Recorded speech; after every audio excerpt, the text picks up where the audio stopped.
Hello everyone, it's Shannon here for Honeybee Stamps. In this video we are going to create these colorful pattern cards on craft paper using a very simple stamping technique that combines colored ink and white ink. We're going to start today's card with the Hexagon Patterns Stamp Set. This is a great set for creating bold and graphic cards, and it's also wonderful for pattern stamping, which is one of my favorite things to do.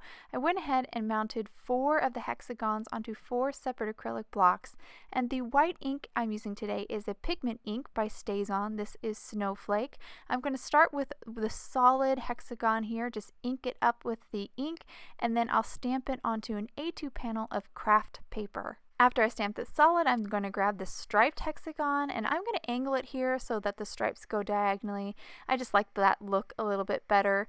And I'm going to continue to stamp kind of this grid pattern or kind of like a beehive interlocking hexagon pattern. I do leave some spots open where I don't stamp a hexagon at all. For the halves, I'll always stamp one half and then the other directly adjacent to it, so always the 2 halves are together.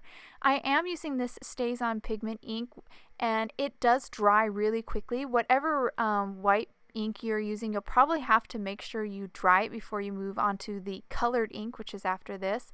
So the StazOn ink is nice that it dries so fast, but it is very, very sticky. In fact, I stamped and actually the ink stuck so much to the paper that I actually ripped the paper a little bit when I lifted my stamp up from my cardstock, which you'll see me do it right here, right? That's right where I ripped it. I was able to fix it with just a tiny bit of glue and kind of glue that little edge right back down, but it is very sticky ink.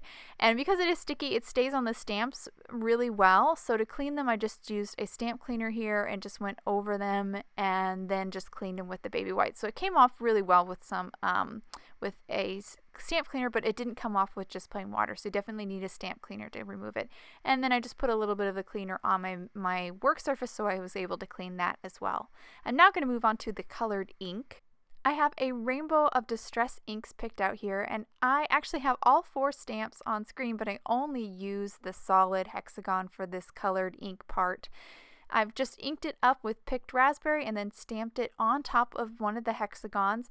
I am intentionally stamping them a little bit offset. I like the little shadow that it creates because the ink is a little bit darker when it gets on to the Kraft cardstock than when it is on the white ink, and I just like that look a little bit. Plus, it makes my life a lot easier not having to line up all of these hexagons perfectly.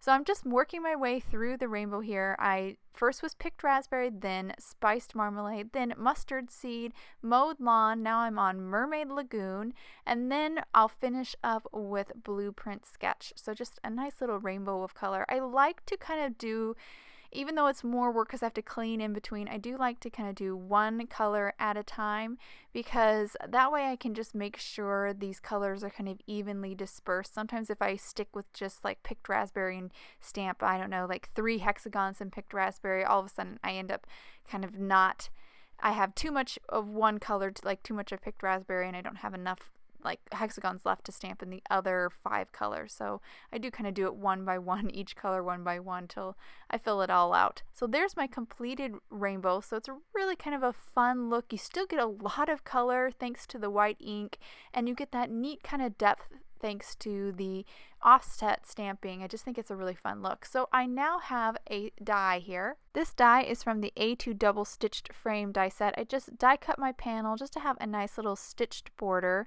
and I don't keep the outer frame, I just keep the inner panel part. And I'm going to add some glue to the back side of this and adhere it down onto an A2 top folding card base made out of that heavyweight cardstock, the same Kraft cardstock that I used to create the panel. And then I went ahead and die cut 3 of these hellos using the Hello Honey Cuts die, and I'm going to adhere them together, just stack them on top of each other, and this will just create some nice dimension. And after I add some glue to these two that are stacked up, I'm going to grab my third one here and stack it right on top. And when I do kind of stack these on top or try to line them up, I find that it's easier to get good alignment if you kind of pick it up and pinch the sides and kind of wiggle it here. The liquid glue is really good for kind of doing this dimensional stacking with cardstock.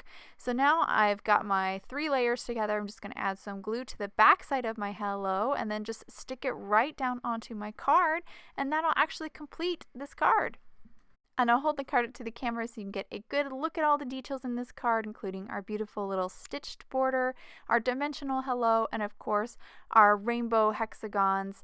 Really fun to make and really easy to do, and I think it's a great way to kind of stretch the look of some of your solid or kind of graphic stamp sets, because this is a totally different look on this Kraft cardstock. I hope you guys enjoy today's card and video.